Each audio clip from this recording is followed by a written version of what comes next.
Okay, so here we are, part 3 of the 5-ton military wrecker video. This will cover a couple more modifications that have been done since the last video. So first thing you'll notice is the vehicle has been lettered, and I decided to retain the original paint color for a couple reasons. Number one, it's such an unbelievable undertaking to paint this thing, and it's also pretty expensive for something that most definitely will get scratched going off-road. So the color makes it pretty easy to touch up flat, so it blends right in. The lettering is all stenciled to try to keep it semi-military looking, give it that sort of tough look, not the polished finish look that people are used to. There was a stencil company actually in New Hampshire that made me the stencils. I think it's stencil.com. She's just pulled out now, getting ready for spring cleaning and spring touch-up. So it's been a fairly drawn-out winter for the old girl, and she's done very well for me. Something else you'll notice from here is we have added some cages. If you were ever to catch a branch, you're going to tear something off long before you're going to know it. So we built that lobster cage up there. It's on top of the winch, and I will deploy the windshield cage as well so you can see how that functions. Really, the only other thing we've learned as far as off-road goes, the CTIS, Central Tire Inflation System, makes an unbelievable difference for traction, especially noticed in the snow, as it will go through 2 feet of snow without really any problem at all. 2 inches of snow, she's pretty slippery. So the CTIS makes an unbelievable difference, way more than I ever thought it would. As far as on-road, where we have done most of our work with the vehicle, we've chased at this point just about every size and style straight truck, some little stuff, some pretty heavy stuff, full-blown TT units. We haven't done anything extraordinary with a huge excavator on the back or anything like that, but cargo, 53-foot trailers, we've done quite a few of those, winch out. So far it's been a hell of a machine. Everything we've gone after, we've been successful, not had to call in any backup. Another addition is we have added a removable sling. Came off a Home 750. We designed it to pin on and off so it would not get in the way of the drag winch. It does make the truck that much more versatile on the side of the road. Action and scene where you just got to clear the road super quick. At least you have the ability to do it without just dragging stuff down the street. I'll also deploy that so you guys can see how that sets up. Those are really the only major changes I made since the last video. There's been a ton of tweak and tune and little bits here and there.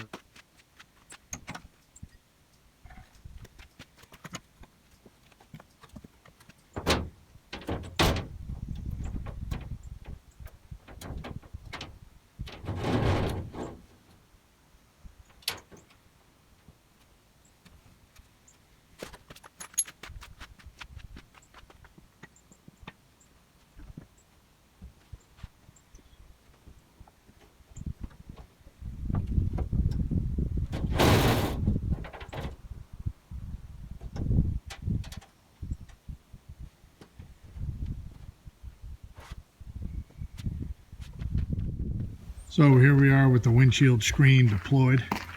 It does take a little while to set up. Obviously just because of the pure height that you're working at. Adds to the challenge, but it blocks the mirrors. Just a simple pin system. This is just a door latch lock type thing. All it does is hold that tension back to make sure that the screen doesn't flap and slap on the mirror. That kind of defeats the purpose. It's not the best thing to look through. I certainly wouldn't want to drive down the highway in a snowstorm, but it protects the windshield, does the job, and gets you to where you need to go, saving time, trimming branches, and cutting trees.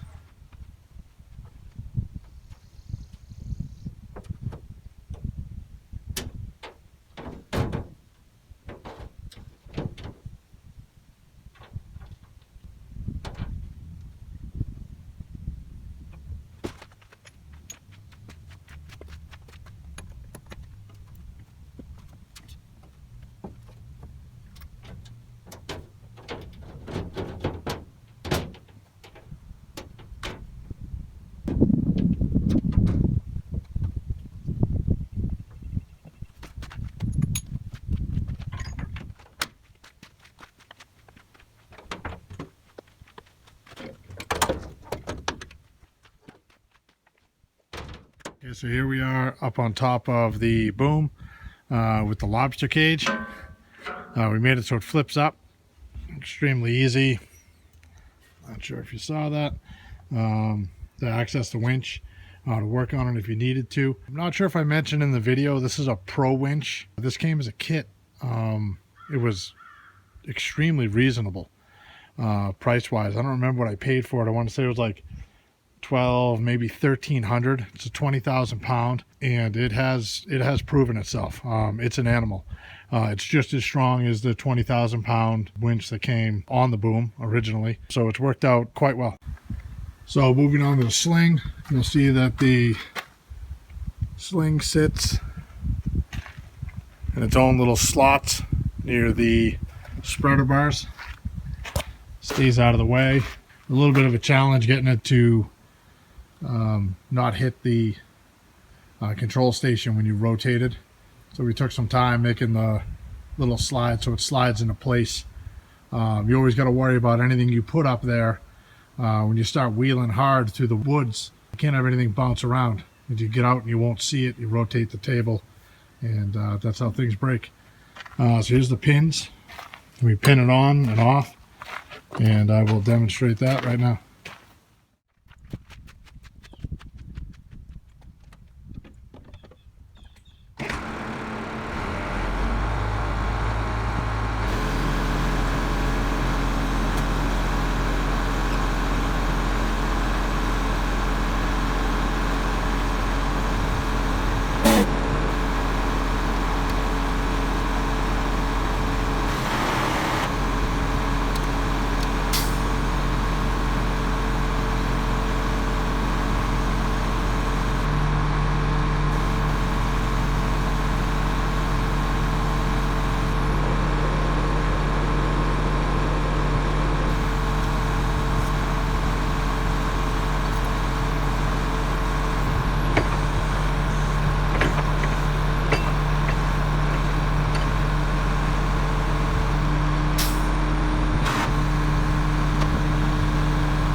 Okay, so that sums it up.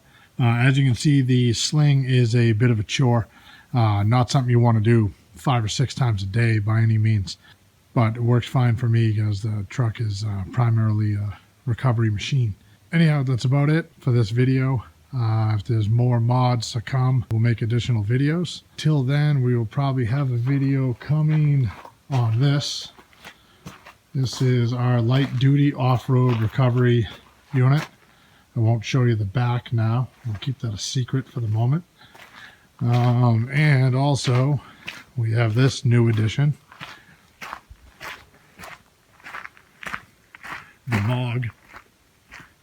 Military FLU 419 Unimog. We will go over that. And then that big beast in the background.